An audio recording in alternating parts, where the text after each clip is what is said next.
Hello दोस्तों, AB classes के online platform में आपका स्वागत है। मैं भान।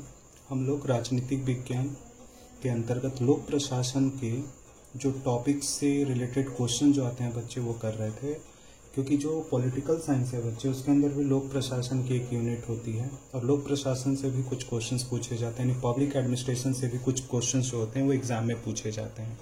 वो डीएसएसबी पीजीटी पोल साइंस में भी उससे क्वेश्चन सब पूछ रहे हैं बच्चे, और यूजीसी नेट पॉलिटिकल साइंस में क्वेश्चन पूछा ही जाता है।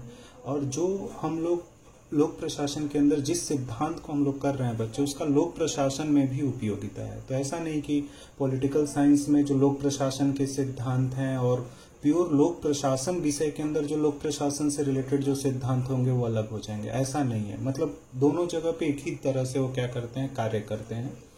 तो उन चीज़ों को मैं आप लोगों के सामने एक्सप्लेन कर दूंगा, जिससे कि आपको अगर एग्जाम में कोई क्वेश्चंस पूछता है तो उससे कोई दिक्कत नहीं आएगी, कोई दिक्कत भी पैदा नहीं होगी। तो जनरली आज हम लोग प्रशासन के सिद्धांत पे बातचीत कर रहे हैं बच्चे, और प्रशासन के सिद्धांत पे मैंने आप लोग को शास्त्रीय प्रशासन के सिद्धांत भी बताया था मैंने आप लोगों को। और उसके बाद से वैज्ञानिक जो प्रशासन के सिद्धांत है, वैज्ञानिक प्रबंधन का जो सिद्धांत था उस पर भी हम लोगों ने बातचीत की थी।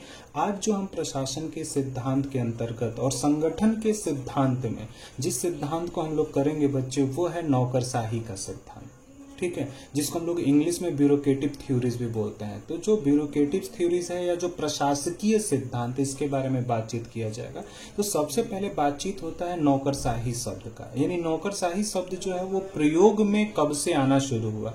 तो नौकरशाही शब्द जो है बच्चे वो 18वीं सदी से एक प्रकार से उपयोग में आता है, और फ्रांसीसी अर्थशास्त्री थे विंसेंट डी ग्रोनी, इन्होंने नौकरशाही शब्द का एक तरह से क्या किया था, उपयोग किया था। विंसेंट डी ग्रोनी ने नौकरशाही शब्द का उपयोग किया था। लेकिन नौकरशाही के बारे में व्यापक और एक स्पष्ट जो सिद्धांत प्रतिपादित किया गया था बच्चे, वो मैक्स वेबर के द्वारा किया गया था। और मैक्स वेबर ने जो प्रशासन के सिद्धांत, नौकरशाही का जो सिद्धांत है बच्चे, उस सिद्धांत को उन्होंने अपने book the theory of social and public organisations में उन्होंने बताया था। और दूसरी एक और बुक आती है बच्चे जहां पे द रिलीजन ऑफ इंडिया, उसके अंदर भी उनके प्रशासन के सिद्धांत को आप क्या कर सकते हैं, देख सकते हैं। तो जो प्रशासन का सिद्धांत है वो दो जगह एक प्रकार से क्या किया जा सकता है, देखा जा सकता है। ठीक है, दी रिलीजन ऑफ इंडिया के अंदर भी उनके नौकरशाही के सिद्धांत को आप देख सकते हैं। और मैक्स वेबर ने ये बताया कि जो संगठन है बच्चे, उस संगठन के उद्देश्य को प्राप्त करने के लिए आपके पास क्या होनी चाहिए, एक नौकरशाही होनी चाहिए। क्योंकि वहां पे जो शास्त्रीय प्रशासन के सिद्धांत थे बच्चे, या प्रशासनीय संगठन के जो सिद्धांत, वहां पर भी था कि संगठन अपने उद्देश्यों को किस तरह से प्राप्त करेगा। वैज्ञानिक प्रबंधन का जो सिद्धांत दिया गया था उसमें भी यही चीज बात हो रही थी कि संगठन अपने उद्देश्यों को कैसे प्राप्त करेगा। और जो मैक्स वेबर ने प्रशासन के अंदर नौकरशाही का जो सिद्धांत दिया था उसमें भी बातचीत यही हो रही थी कि किस तरह से एक संगठन अपने उद्देश्यों को प्राप्त कर सकता है। तो वहां पे संगठन अपने उद्देश्यों को प्राप्त करने के लिए उसके पास क्या होनी चाहिए, एक नौकरशाही होनी चाहिए।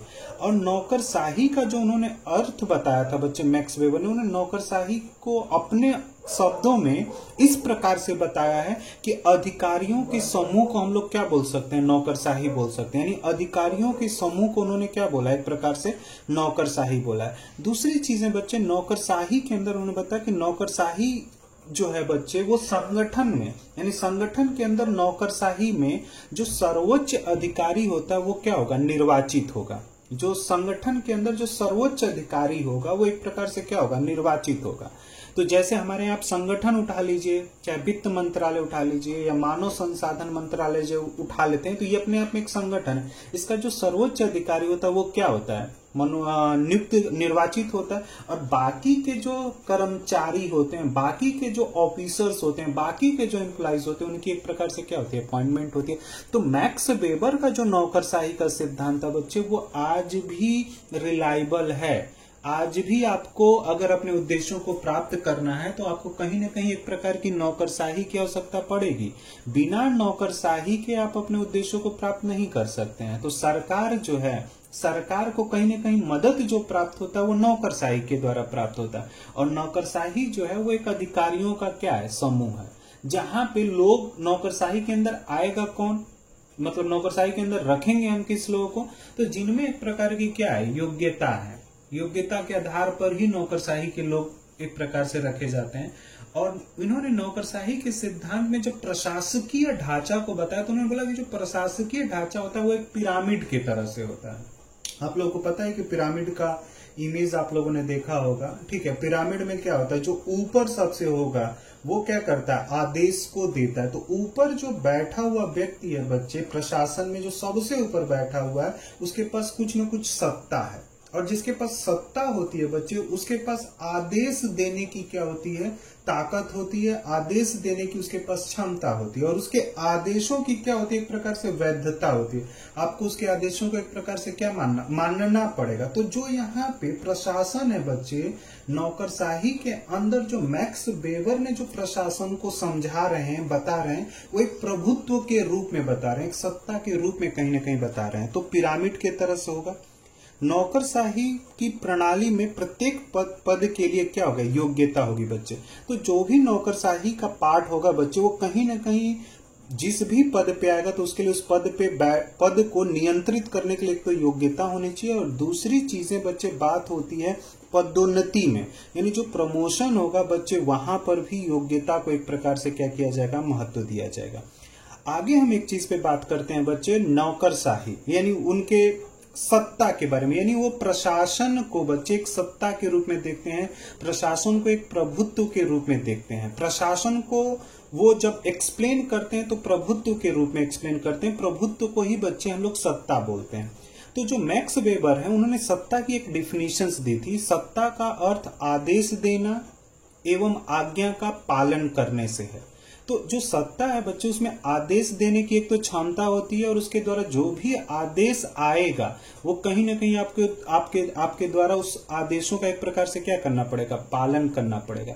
वेबर का मानना है कि सत्ता व्यक्ति के पास तभी तक रहती है जब तक व्यक्ति उसे स्वीकारता है। मतलब मैं आपको आदेश दे रहा हूं और आप जब तक उस आदेशों का पालन कर रहे हैं तब तक मेरे पास सत्ता रहेगी, मेरे पास प्रभुत्व रहेगा। लेकिन जिस दिन मेरे आदेशों का पालन करना बंद कर देंगे उस दिन स्वीकारता जो होती है वो पूरी तरह से क्या होती है, समाप्त हो जाती है। उसी तरह से संगठन को, मतलब उन्होंने देखो कि किस प्रकार से तर्क दे रहे हैं बच्चे, सत्ता के द्वारा संगठन के बारे में वो उन्होंने एक तर्क रखा कि संगठन की वैधता तभी तक रहती है जब तक वो शासन कर रहा है, ठीक है ना। जब तक वो शासन कर रहा है तभी तक उसकी एक प्रकार से क्या होगी, वैधता होगी।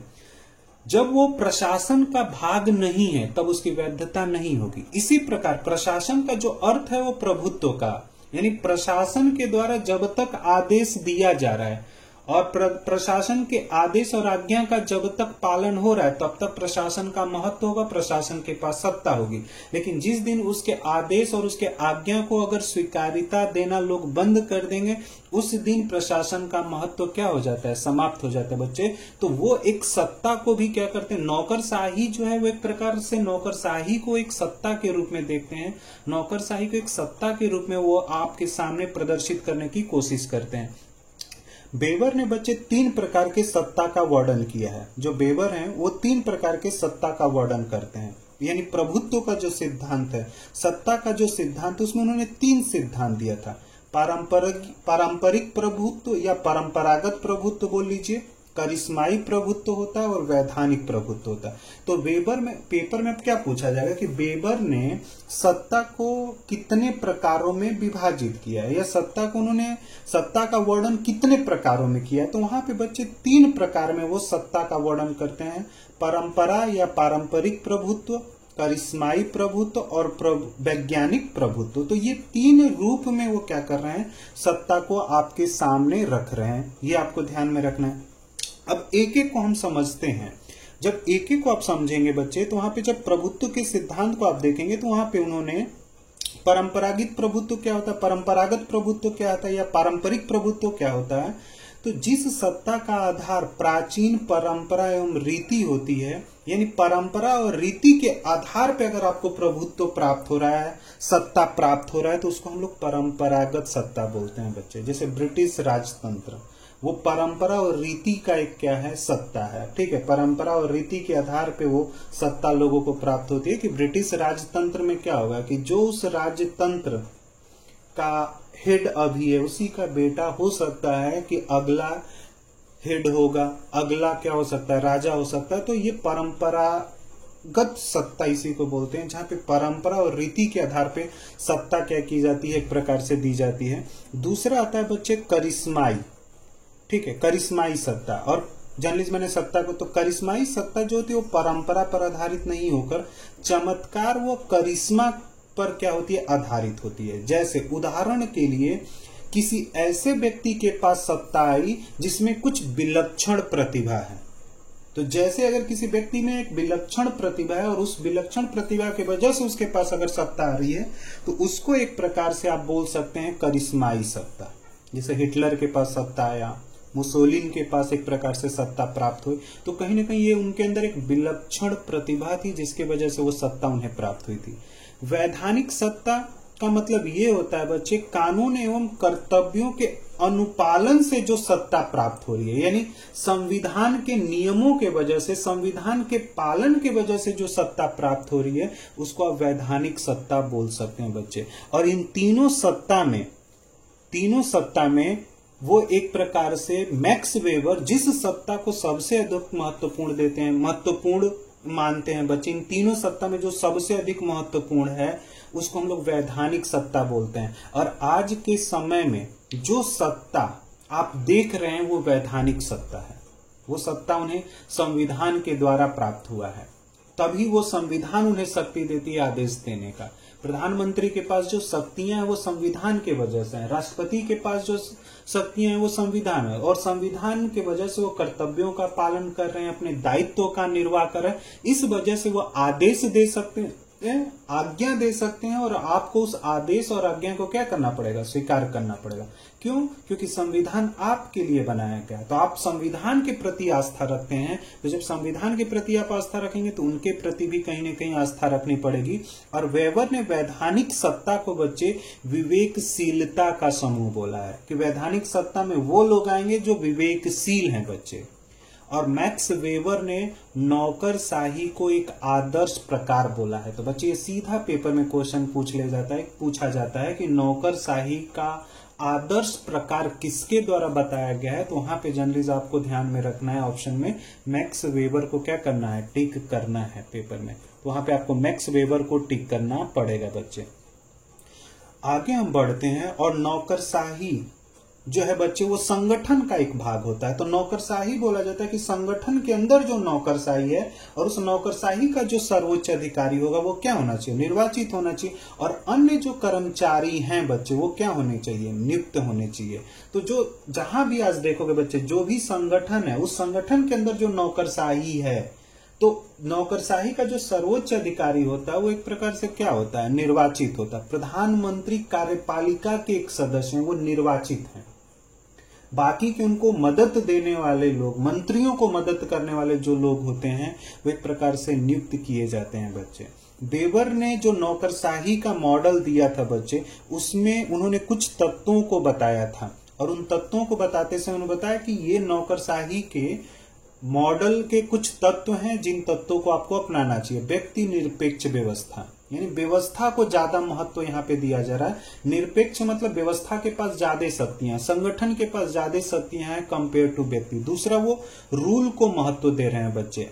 दक्षता का दायरा, स्पेयर ऑफ कॉम्पिटेंस, वहां पे प्रतिस्पर्धा को महत्व दिया जाएगा। हेरेरिकीज की बात, पद सोपान, आदेश ऊपर से नीचे की तरफ आएगा। व्यक्तिगत और लोकहित, पब्लिक एंड प्राइवेट की बात कर रहे हैं, और साथ ही बोल रहे हैं पूरा एक लिखित रिकॉर्ड होना चाहिए, और एक तंत्रीय प्रकार होना चाहिए। मतलब शासन व्यवस्था आपका किस प्रकार का होगा, वहां पे एक ही प्रकार होना चाहिए। या तो आप संगठनात्मक शासन व्यवस्था को अपना लीजिए या एकात्मक को अपना लीजिए, ठीक है, दोनों में से कोई एक ही प्रकार होना चाहिए उनके मॉडल के अनुसार। तो जो इनका मॉडल है बच्चे, वो विकासशील विकसित देशों में, जो वेबर का मॉडल है बच्चे, जो वेबर का नौकरशाही का मॉडल है, वो विकसित देशों में बहुत बेहतर तरीके से काम करता है। लेकिन जब इसी मॉडल को हम लोग कहाँ पे लेके आएंगे, विकासशील देशों में तो वहां पे इस मॉडल के द्वारा कोई संगठन अपने उद्देश्यों को प्राप्त नहीं कर सकता, उसमें कमियां आनी शुरू हो जाती है। इस वजह से इस मॉडल की आलोचना भी होती है। और इस मॉडल में भी तुम देखो बच्चे, व्यवस्था और सिस्टम को बहुत महत्व दिया जाता है। इन पर्सनैलिटीज यानी व्यक्ति व्यक्ति को महत्व नहीं दे रहा, वो रूल को ज्यादा महत्व देगा। आपके पास लगता है कि आपके पास कोई डॉक्यूमेंट नहीं है, तो डॉक्यूमेंट अगर नहीं है तो मैं आपको सुविधा भी नहीं दूंगा। नियम नौकरशाही का यही बोलता है बच्चों। मैं मूल्यों को महत्व नहीं दूंगा, नियम जो होंगे वो काफी महत्वपूर्ण हो जाएंगे। तो इस वजह से इसकी आलोचना भी सिद्धांत की होती है बच्चे। आगे जब बढ़ते हैं बच्चे, तो उन्होंने नौकरशाही की विभिन्न विशेषताएं भी बताई कि नौकरशाही की क्या क्या विशेषता हो।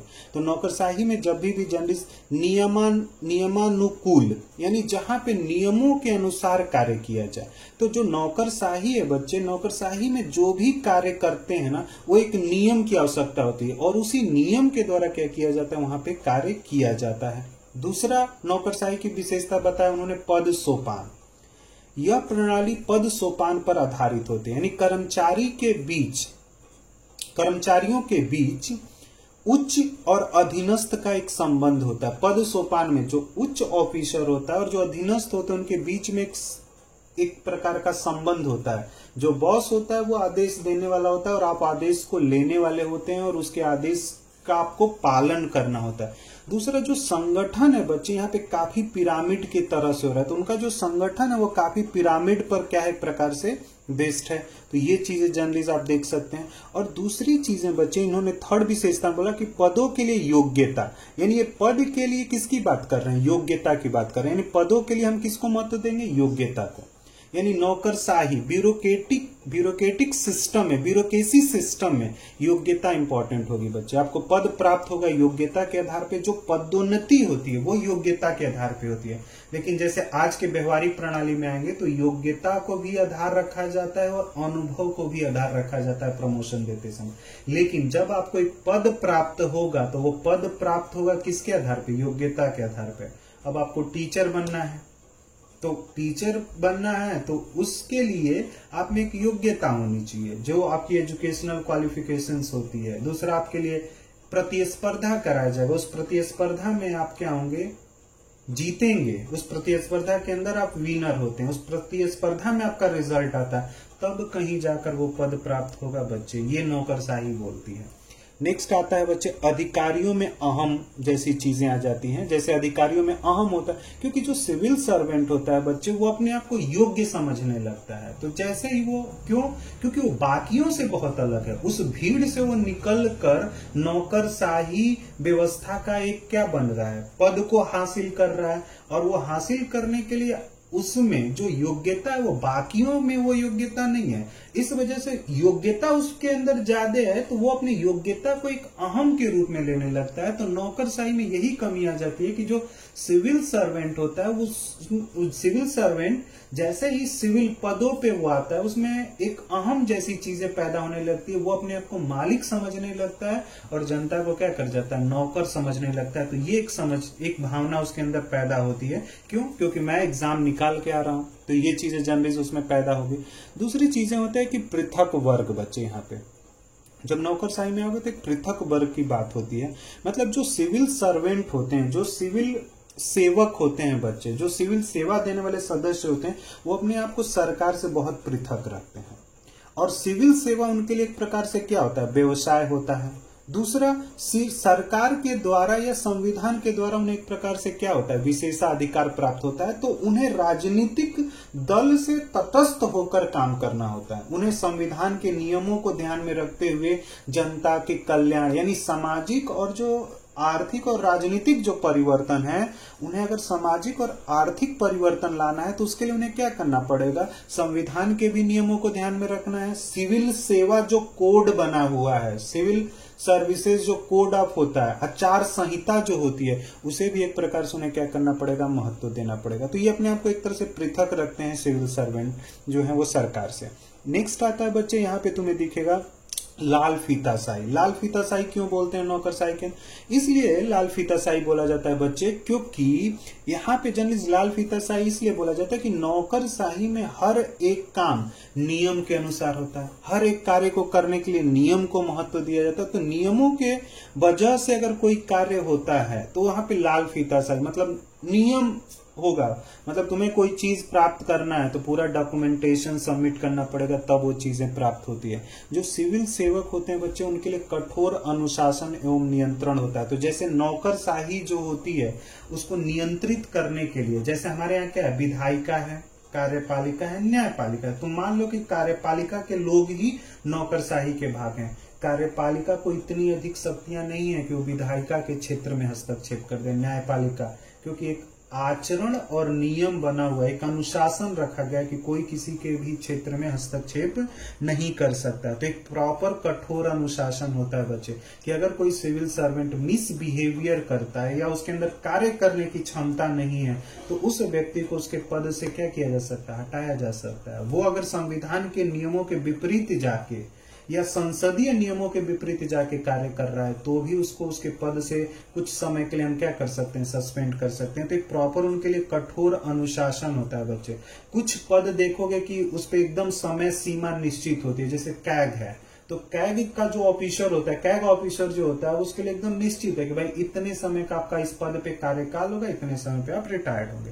तो कठोर एक अनुशासन नियंत्रण होता है बच्चे। दूसरी चीज, जो लोक सेवक होते हैं बच्चे, उन्हें एक प्रकार से हम क्या करते हैं, वेतन भी देते हैं। तो जो लोक सेवक होते हैं उन्हें वेतन भी दिया जाता है, और जो वेतन होता है वो पद और वरीयता के अनुसार दिया जाता है। और तो वेतन तो उन्हें पद और वरीयता के अनुसार मिल जाएगा। जब वो लोक सेवक के पद से रिटायर्ड होते हैं, सेवानिवृत्त होते हैं, तो उसके उपरांत उन्हें क्या किया जाता है, पेंशन भी दिया जाता है, सोशल सिक्योरिटीज के आधार पे, सामाजिक सुरक्षा के आधार पे। अब जो मैक्स वेबर का जो नौकरशाही का सिद्धांत है बच्चे, इसकी आलोचना भी की जाती है। जो मैक्स वेबर का सिद्धांत है उसकी आलोचना भी की जाती है। अब आलोचना क्यों होता है ये हमें समझना होता है। क्यों कि जैसे मैक्स वेबर के सिद्धांत की आलोचना कौन कर रहे हैं, वेबलेन। इनके अलावा और भी विचारक हैं जो इनके सिद्धांतों की आलोचना करते हैं। वेबलेन ने बोला कि जो नौकरशाही है यहाँ पे क्या होता है कि नियमों के प्रति बहुत अधिक झुकाव होता है। लोग नियम को बहुत फॉलो करते हैं। तो नियम को बहुत फॉलो करने से बच्चे जनरली क्या होता है ना कि कार्य कुशलता टूटती है और एक प्रकार से अयोग्यता पैदा होती है। तो यहाँ पर उन्होंने बोला कि प्रशिक्षित अयोग्यता, एक तरह से उन्होंने बोला कि जो नौकरशाही है वो प्रशिक्षित अयोग्यता है। क्यों? क्योंकि ये लोग नियमों को बहुत अधिक महत्व देते हैं, नियमों के अनुसार कार्य करने की बात करते हैं। तो नियमों के अनुसार अगर हर एक चीज को करना आप शुरू करेंगे तो एक तो उस कार्य में देरी बहुत अधिक होगी, आपको लक्ष्य प्राप्त करने में क्या हो सकता है, दिक्कत हो सकता है। तो इस वजह से वेबलेन जो है वो नौकरशाही की क्या करते हैं, आलोचना करते हैं। दूसरा, चेस्टर बर्नार्ड और हर्बर्ट साइमन बच्चे ये व्यवहारवादी विचारक हैं। ये नौकरशाही के संगठनात्मक संरचना की क्या करते हैं, संगठन पे बहुत अधिक जोर दिया जा रहा है। ठीक है, और ये बोल रहे हैं कि संगठन एक बेहतर बनाकर उद्देश्यों को प्राप्त करने की बात हो रही है, जिसको ये लोग एक तरह से आलोचित करते हैं। कहते हैं कि संगठन के संरचना की वजह से उद्देश्य की प्राप्ति नहीं हो सकती है, और संगठन में आप औपचारिक संगठन में कार्य कुशलता सिर्फ संगठन की संरचना बेहतर करने से नहीं आती है। ठीक है, बहुत औपचारिक होने से संगठन अपना उद्देश्य प्राप्त नहीं कर सकता। वहां पे मानवीय संबंधों को भी क्या करना चाहिए, महत्व देना चाहिए। जहां पे मानवीय संबंध एक तरह से मैक्स वेबर के नौकरशाही में क्या हो गया, एकदम व्यक्ति निरपेक्ष व्यवस्था पे वो जोर दे रहे हैं बच्चे। पहले ही हमने देखा कि जो वेबर का मॉडल है वहां व्यक्ति निरपेक्ष व्यवस्था का मतलब ये है कि व्यक्ति से भी महत्वपूर्ण व्यवस्था है, उसकी संरचना महत्वपूर्ण है। तुम रिजल्ट नहीं दोगे, संरचना क्या करेगा, रिजल्ट देगा। तो संरचना से रिजल्ट नहीं प्राप्त होती है, लोग होने चाहिए। मानवीय संबंध जो है वो क्या करता है, बहुत महत्वपूर्ण रखता है। तो इनके द्वारा हम कहीं जाकर उद्देश्यों को एक प्रकार से प्राप्त कर सकते हैं बच्चे। तो ये मैक्स वेबर का नौकरशाही का सिद्धांत है। अब इस चीज को मैंने आपको समझा दिया, आलोचना भी बता दिया। आप एक बार प्रीवियस ईयर के क्वेश्चंस पेपर को देखिए, तार्किक होकर सोचिए और क्वेश्चंस को बनाने की कोशिश करें। तो आज की क्लास में बस इतना ही। अगली क्लास हम लोग प्रशासन के सिद्धांत के अंतर्गत किसी और विचारक को अब बातचीत करेंगे, उस विचारकों पे हम लोग बातचीत करेंगे। तो आज के लिए बस इतना ही। Thank you.